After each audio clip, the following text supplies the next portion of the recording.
안녕하십니까. 한 주간 국내 및 해외 교계 동향을 전해드리는 CA 채널 굿뉴스 브리핑입니다. 첫 소식입니다. 미래통합당 기독 국회의원들이 포괄적 차별금지법 제정에 반대하고 나섰습니다.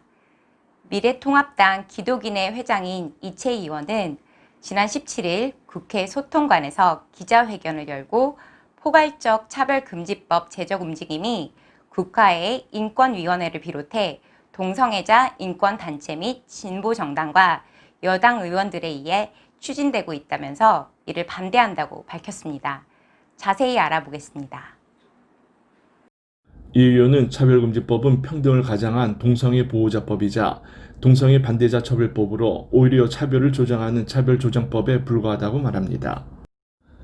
이에 덧붙여 장애인 차별금지법이나 양성평등기본법, 남녀고용평등법 등 20여 개나 되는 개별적 차별금지법으로 이미 차별 철폐를 하고 있는 만큼 새로운 법 개정이 불필요하다고 강조합니다.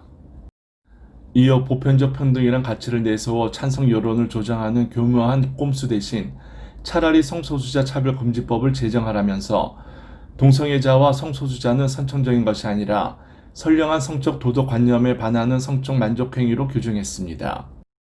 끝으로 미래통합당 기독인회는 성소수자를 옹호 양상하는 반성경적 악법인 차별금지법 제정에 반대한다면서 여당과 진보정당이 이를 철회하지 않고 추진한다면 미래통합당 기독인회는 법안 저지를 위해 강력히 투쟁하겠다고 밝혔습니다.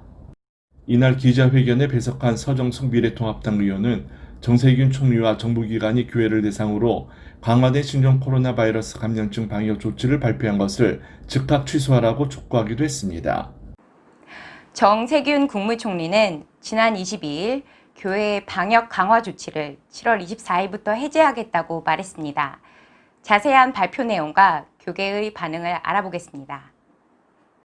정 총리는 이날 중앙재난안전대책본부 회의에서 대부분의 교단과 성도들께서 방역수칙을 잘 지켜주신 덕분에 최근 교회 소모임 등으로 인한 감염 사례가 거의 발생하고 있지 않다며 이같이 밝혔습니다. 다만 정 총리는 상황에 따라 지자체별 행정조치가 가능하다는 점을 말씀드린다고 덧붙였습니다. 정 총리는 이제 소위 위드 코로나라고 할 만큼 당분간 코로나19와 함께 생활할 수밖에 없다며 스스로 방역수칙을 준수하고 혹시 감염이 확인되더라도 신속히 추가 확산을 막아야 방역과 일상의 균형을 이룰 수 있다고 말합니다.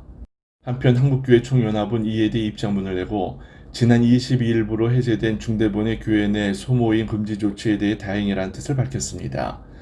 한교총 측도 해당 조치로 인해 일선 지자체의 과도한 규제에 나서 한국교회의 불신과 분노를 일으켰다며 전국에 산재한 6만여 교회에 대해 일괄된 규제 조치를 시행한 것은 행정편의적 조급함을 드러내는 것으로 볼 수밖에 없다고 지적합니다.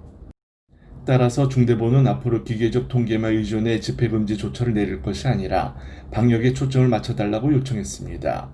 그리고 각 교회는 방역에 빈틈이 생기지 않도록 다시 한번 최선을 다해 안전한 교회 환경을 만드는 데 앞장서 달라고 부탁했습니다.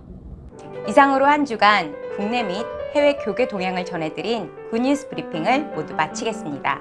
시청해주신 여러분 고맙습니다.